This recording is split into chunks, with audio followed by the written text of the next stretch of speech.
So, football mudding update. I sold my first Oh, ball. Sold one for $200. Happy about that. Got the eBay feedback. The guy said it was the best ball he's ever used, and I'm going to be his home for ball prep from now on. I thought, you know what, that's awfully nice. People really like the YouTube channel because I'm very active on there. I answer every question I can, and I send people videos and suggestions and stuff. I got a message today on Instagram from Catalina Football Mud, which is like the pinnacle of football mud in the States. And the guy asked me what kind of mud I'm using. And I think he was going to try and send me a sample or something. And I told him, like, I just use mud from my backyard. And he's like, oh, it must be a hole. He's like, oh, it must be really dark. I said, no, it's not. And I'm not convinced it has to be. Like, I told him straight up, I'm like, I'm pretty sure you guys are all just using mud from your backyards and putting shit in there. He's like, no, we use only mud. It's only mud in our product. I'm like, give me the Do you know, like, for baseballs, do you know that they mud each baseball because they want to give it to take off the shine? With Lena Blackburn, they use. That's the mud that those guys use. I thought the mud was a proprietary secret that they extracted from a specific river. You're correct. Never disclosed. You're correct. But Lena Blackburn is the mud brand that you are talking about. And it's called Baseball Rubbing Mud. To give you an idea just how old this is, it's pretty wild. I've obviously looked at this before, but I'll share it with you now. This is the website that they use still to this day. Looks like it was made on GeoCities, I'm pretty sure. So, it's like in Virginia or something like that. It's in New Jersey. It's in New Jersey. So a lot of guys. Makes sense. So a few of these guys, they'll tell you that they get there's a guy who gets his mud from Alabama, and this is the consistency you get. It's kind of like paint almost, and the smell like knocks you out. I got a sample from this company called LBC, and they sent me like a full prep kit to do a ball with, and I did a video on it, and I noted in the video that like you take the lid off the mud, and it's like, oh my God. You got to do it in a vented area. But I don't usually. I brush them in a vented area, but when I put the mud on, I usually do it inside because you don't want it to dry. You want it to dry at room temperature. I think that's another part of the trick, which they don't tell you. I can't believe I've done all this fucking work mudding footballs, but truly, like, it's so rewarding to have people. And I'll say it here because I say it on my channel. I don't care about the money on that channel. I started that channel reviewing all the footballs I had because they're fucking expensive, and I'm fortunate to be in a position where I could buy a few of them, test them, and then tell people which one I thought was better and why, and different things about them. And when I started finding out that there was companies selling 8-ounce tins of mud for $200 fucking dollars, I said, this cannot fly. I will not let big mud get people down. I'm going to do this myself. I'm going to bring an excavator over. Let's fucking do a mass operation. Your neighbors won't care that we have huge holes being dug in your, and we can fucking mass. I'm about to build a deck in my backyard. Fuck the deck. Like a 16-foot by 16-foot deck, and so there's going to be a lot of mud. I gotta like hoard the mud under my house. But the deck is going to be covering up an area in which that could be extracted. That's mud. Yeah, you got to look at it. The mud mine. The mud mine. Exactly. You got to go right up to the property line. And in some cases, depending on your neighbors, maybe cross that line and just fucking dig, and just maximize how much you get. And once you're done, you buy the neighbor's house and you start over. This could be an empire, Joey. You could be the mud king. I'm gonna keep trying to sell balls. I buy them on Amazon and I do them, and I basically just try and recoup my cost plus like $30. So I don't mind, and I'm happy to do it because, like I said, there's a lot of people out there who can't afford this stuff. Like the balls are so expensive, and I don't really like. I get why, but if you're a parent and you buy a ball for your kid, like your kid is going to say, well, I want it to be broken in, because now the kids don't want to wait for anything, right? It's a TikTok generation.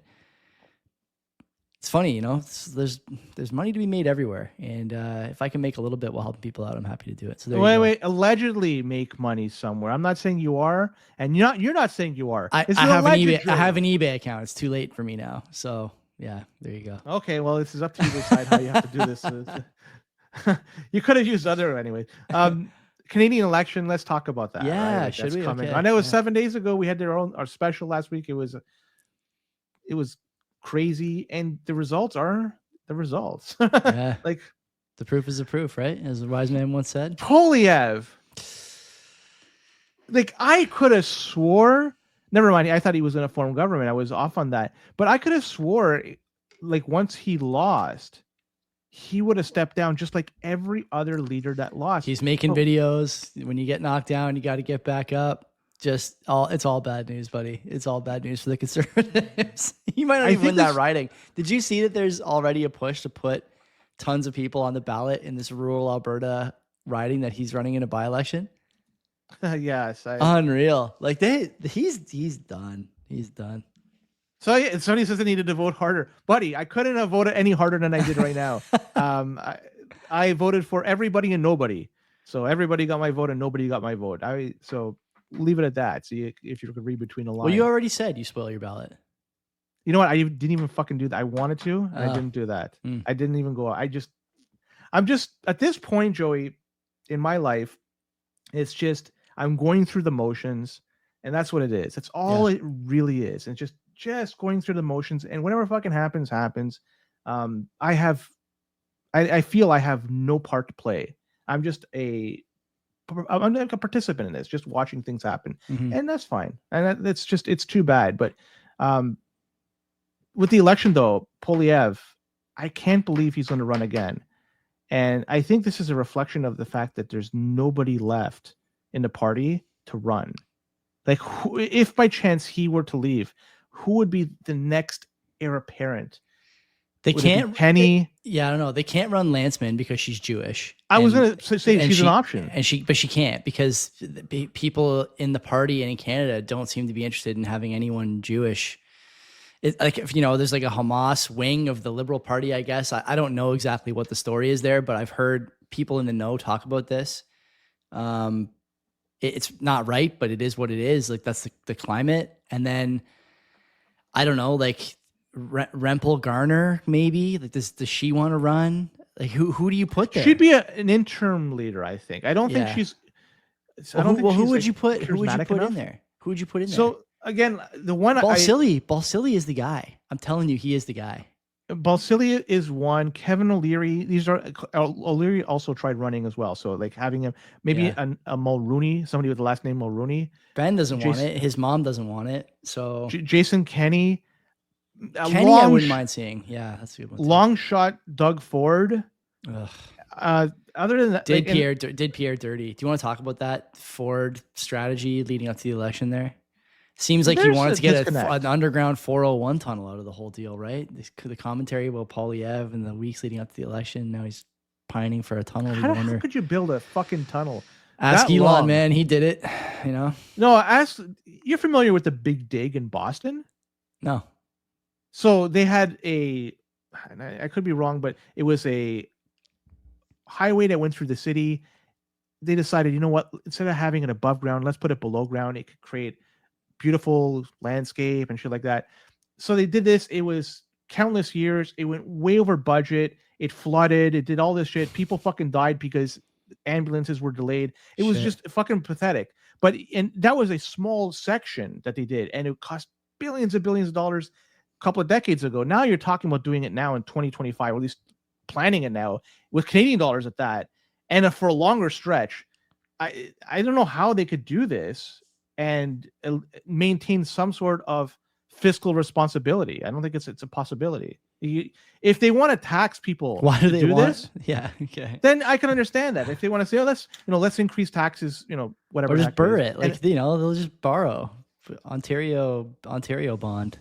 Trillium I don't bonds. Understand how they could, whatever they're called. Whatever. Do you want to talk a bit about how 2 days after the election, Brookfield announced that they're putting $30 billion with a B dollars into American manufacturing? Elbows up. No, remember, they're at arm's length. No, what was it? In trust.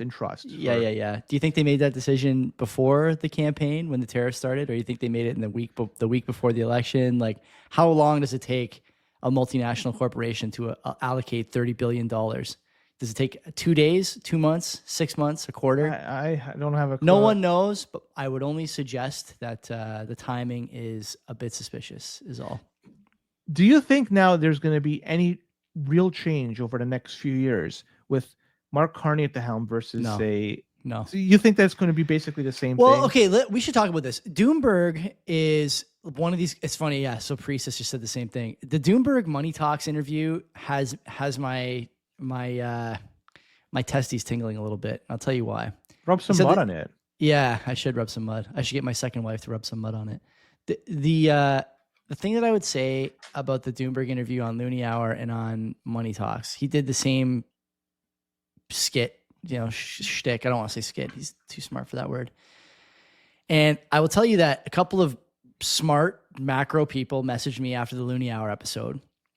And we were talking about that episode. And I said to these guys that I thought that the Doomberg predictions were way off base. It was before the election. I thought the idea that the chicken thinks that Carney is going to cash in all his political capital to unlock Alberta energy and build Trump's Fortress North America with Alberta oil.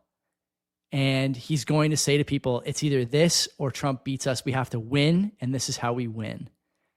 That is crazy to me, that everyone is just thinking this is going to go along, blah, blah, blah. Then Carney wins the election. Okay, that's surprise number one.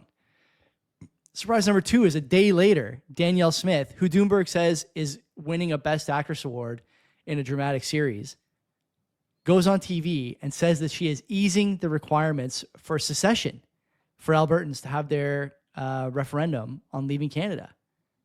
Then she gives another 20-minute address on resource-rich Alberta and how transfer payments are not helping Albertans, blah, blah, blah. She is laying it on awfully thick. And if she ends up being a part of this whole thing, and Carney says we have to keep Alberta on board, we're unifying the country. I've had this environmental slant my whole career. I'm only doing this because I think it's the most important thing and the right thing to do. Maybe he's got the chops and the background and the reputation all at the right time. And Trump is the specter in the corner. Maybe he does it. If he did that, Len, if he actually unlocked Alberta oil, I would vote for him in the next election. That would be enough for me to vote for him in the coming Canadian election. I would vote for a second term. One policy or one idea. I'm a one characteristic voter. I want to see guys who get it. And I'm not trying to say it's good or bad. I'm just trying to say that I think one thing would be the. I think I like that. I like that kind of stuff. I think he gets it the same way that I think Trump and his team generally get it. Whether they execute is a different story. But I think that Carney, if Carney does that, regardless of what story gets run or whatever. And by the way, CTV running stories scaring people about Alberta secession. Like, since when is that a CTV story? By the way.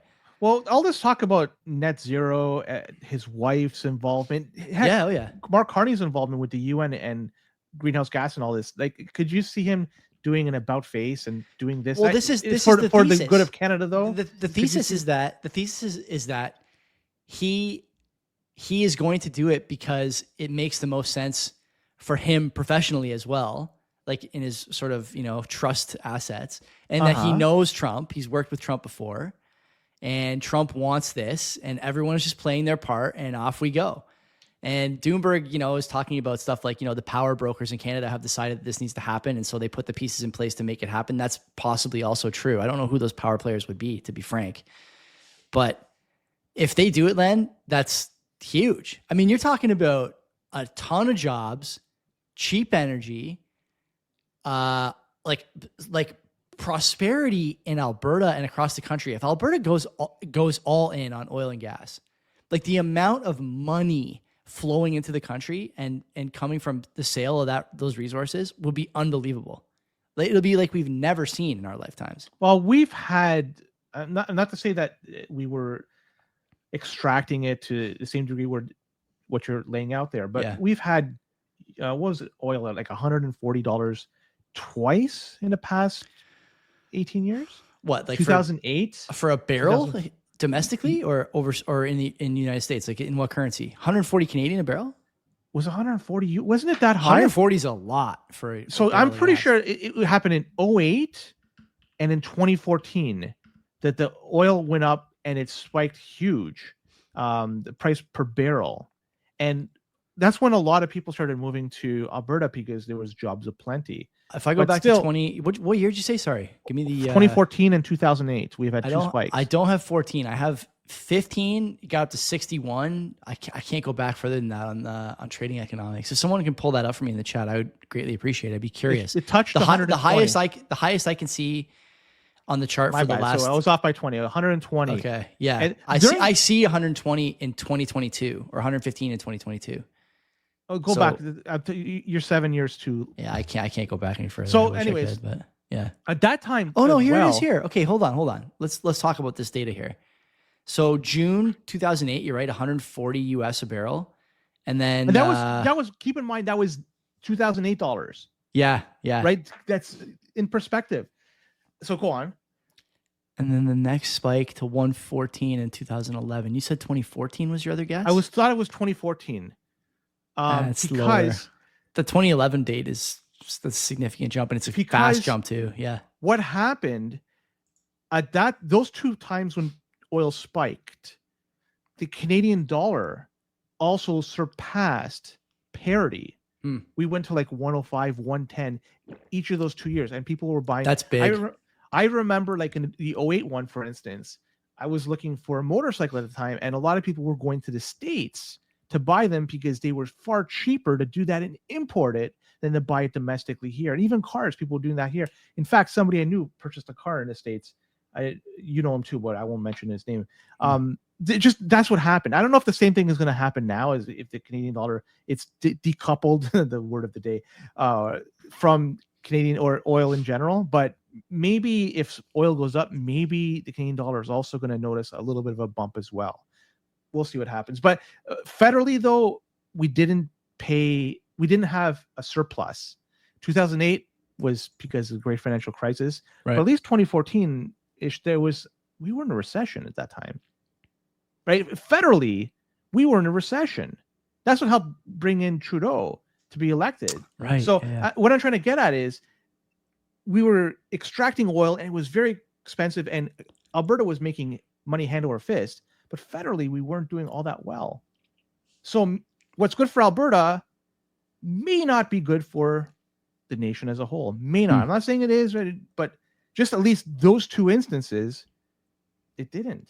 Maybe dollar parity is the thing to look at. We've talked before about how, since we're not a productive nation, we're a nation of imports, we do need to have a strong currency on the global FX markets to sustain a certain quality of life.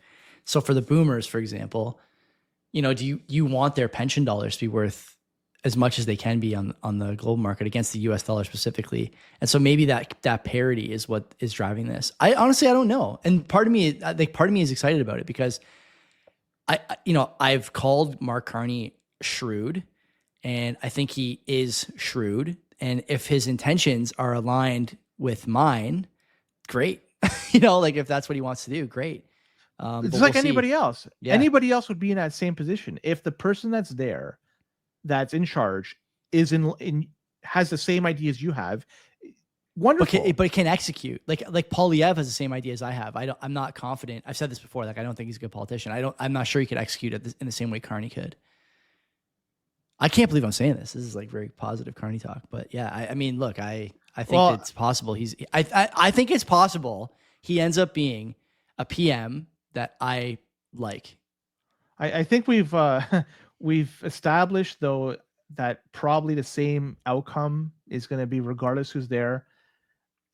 So I don't think there's going to be much change regardless who's in charge. Okay. It is what it is. You don't think there's going to be change about what's happening in the future, or you don't think there's going to be any change from now? The future, I think the outcomes between Poilievre and Carney would be this. Okay, that's what you're saying. Okay, yeah, it's all paths are leading towards the same type of endpoint, and there may be some deviation in terms of how they get there, but maybe 1 year off or 5 years off. I don't know, but we get to the same destination, it seems. And whatever it is, we all know what the heck it is. But the one thing that I want to just point out is the Liberal Party very close to getting a majority. Yeah, very, very close, and they could govern like a majority. The NDP, they don't have a leader. They're done. Jagmeet Singh said he's going to stay on until they have an interim leader. But how many more pensions can he collect? Is there another pension? No. Like what's going on? There's nothing to do with a pension whatsoever because he's not even elected official. I know. So he's just there as in name. Matt Green lost too, by the way. Your favorite NDP. Oh my God! Yeah. I would have swore that he won. He okay, lost. That's interesting. So they would have been the balance of power, the block two, but at least with the 7 seats, it's easier to at least the Liberals are more aligned with the NDP, I think, than anybody else. But with the NDP without a leader, with the NDP assumingly in debt because they had a fucking bus, not a plane for the most part. Like you just look at the landscape, they didn't have money. They have no appetite for an election, zero. They don't want to have an election anytime soon. They want to clean up two things. One, they want to raise funding, and two, they want to get a leader. So that's going to take time for both of them. So Have they're they not called going to you want yet? an election. Have they called you yet? Your communist leanings? Do they know about that? I haven't. Yeah. So they don't want an election. Every time there's going to be a vote of non-confidence, if they're for it, like they like what's being proposed, they'll vote for it. If they're against it, they'll abstain. And that abstaining will be enough for the Liberals to carry on. The Liberals could govern for the time being like they have a majority. Carney's saying as much, by the way, in the press. There's no reason to believe otherwise.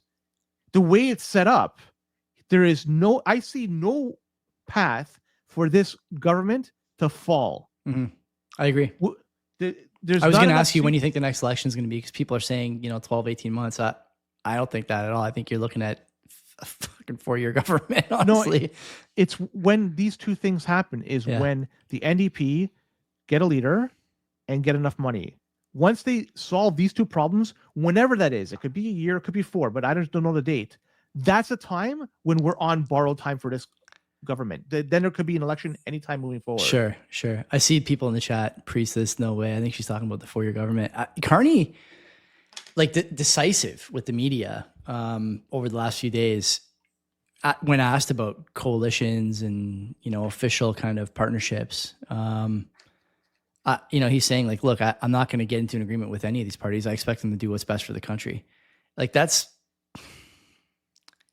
a guy who knows something, that's how it sounds to me, honestly. If I had to characterize it with a short statement, that's what I would say. Carney is talking like a guy who knows something. You think he's got some hidden agenda, or maybe he's got something, an ace up his sleeve to... Yeah, I do. Yeah. I don't know what it is. Quite wrong. An ace up his sleeve. Do you there with all this? I want him to come to my house and do the podcast. That's what I want.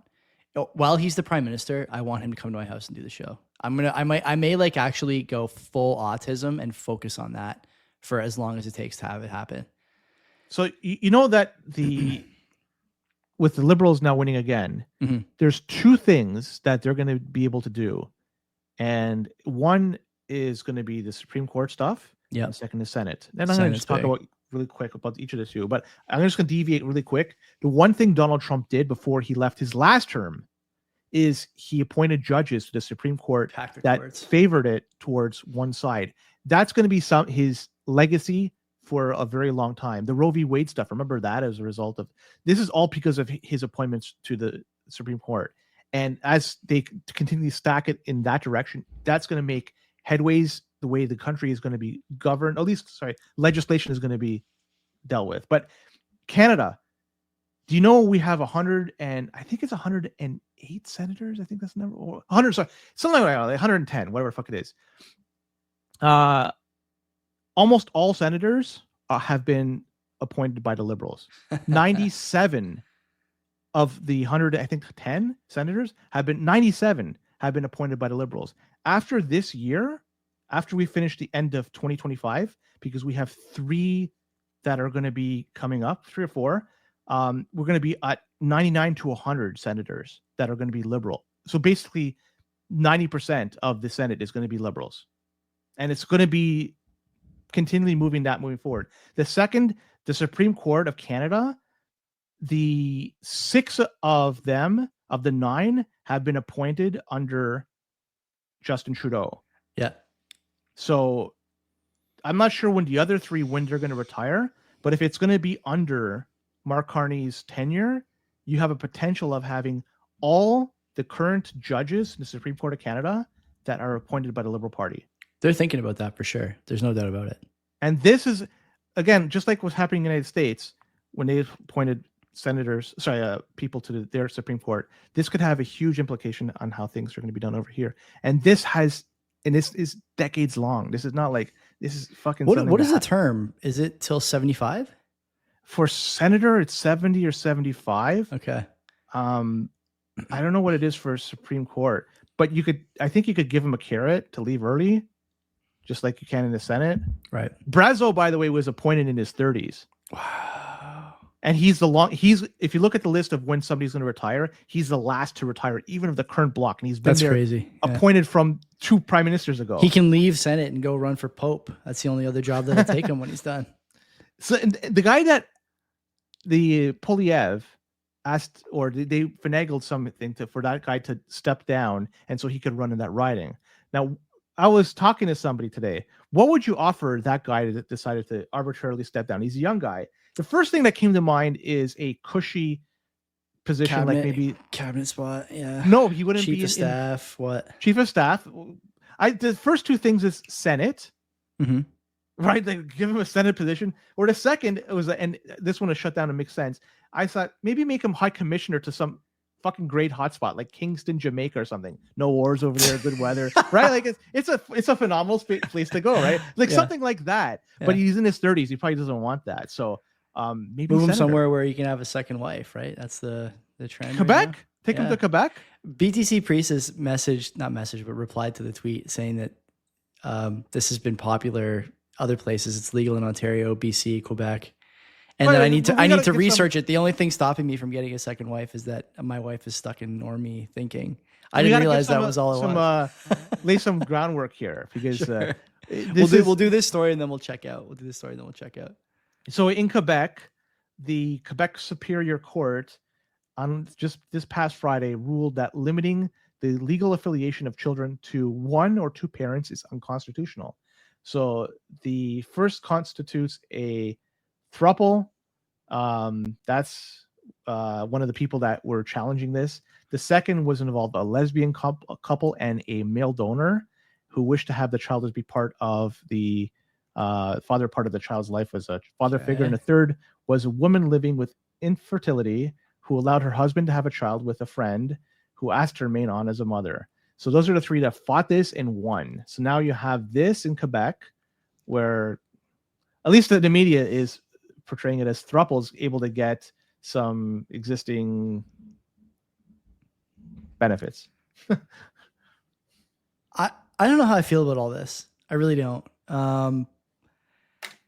I'm starting to get to the age now where it feels like I've missed some kind of like cultural flashpoint when it comes to relationships. Even in my heyday, I still understood that at some point I would have to settle down. And oftentimes there was whatever, this is going to sound stupid, but I'll say it anyway.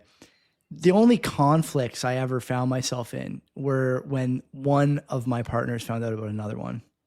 And like now it seems like this way of thinking has disappeared.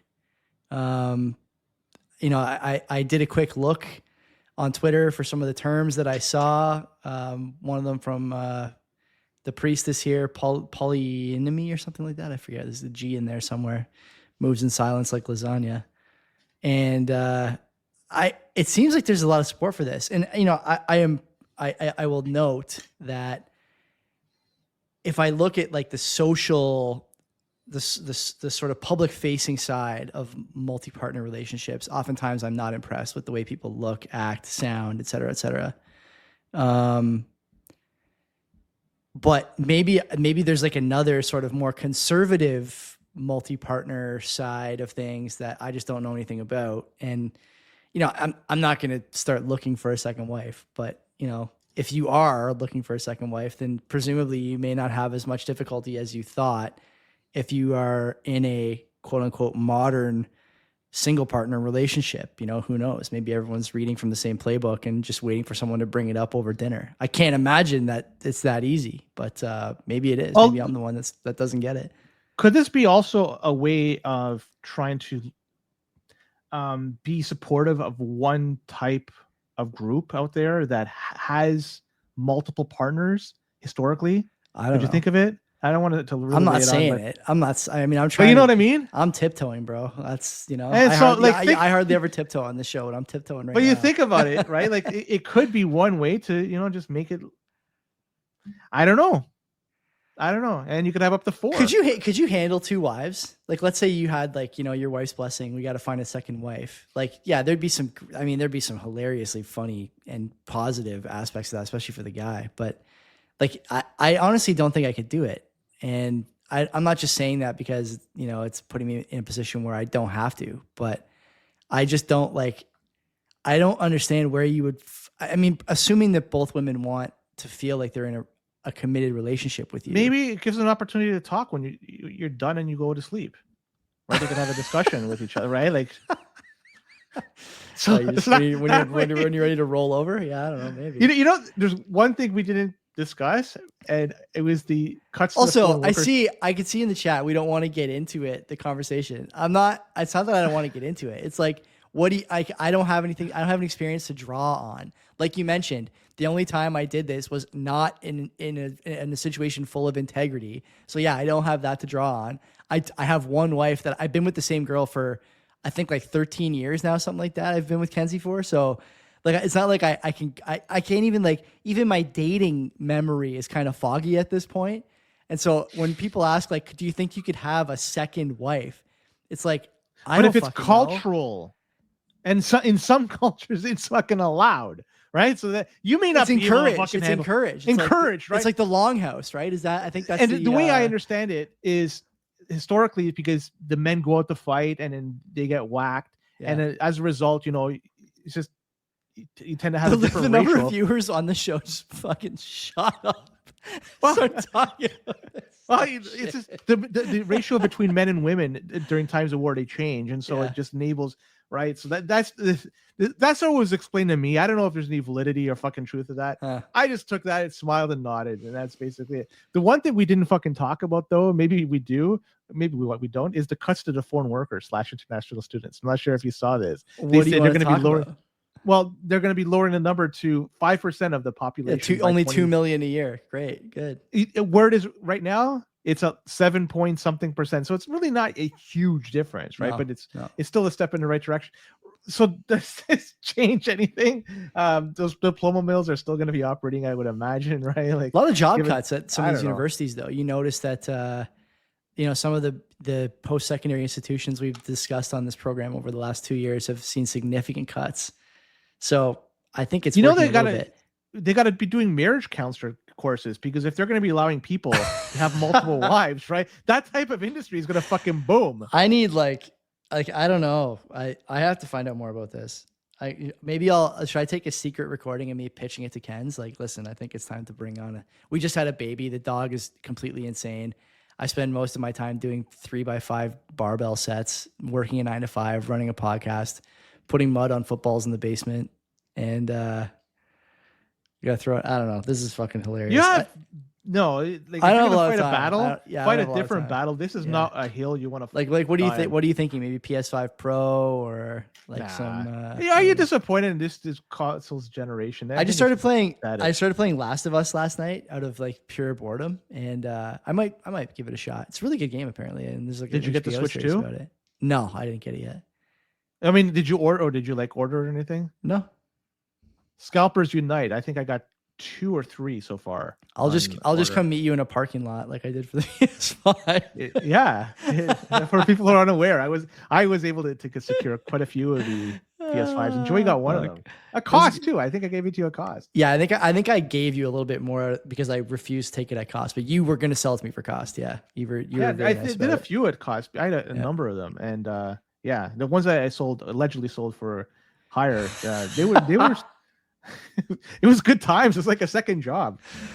If you want to talk about printing money, that was the time where fucking money was being printed. Yeah, if you had PS5 consoles, fucking it was raining money. I love this BTC Priestess. You should go on. Actually, I'll say this live on the air to put you on the spot. True Heather is looking for someone exactly like you to go on her podcast, and I forgot to put you guys in touch, but I told her that I would. So you should message her. I think she's looking for some more female perspective on that show. And I think there's not much. Well, fuck. Right? After looking at what she's saying in the chat, you can fucking give her some perspective. I'll tell you that. So anyway, let's get out of here. Go watch the Leafs. Well, they're playing at 8:05. Yeah. The puck is dropping now. We're right on time. So we'll see you guys tomorrow. Len is talking to fundamentals, and then next week, I don't know. We'll see what's going on. But until then, take care of yourselves. Take care.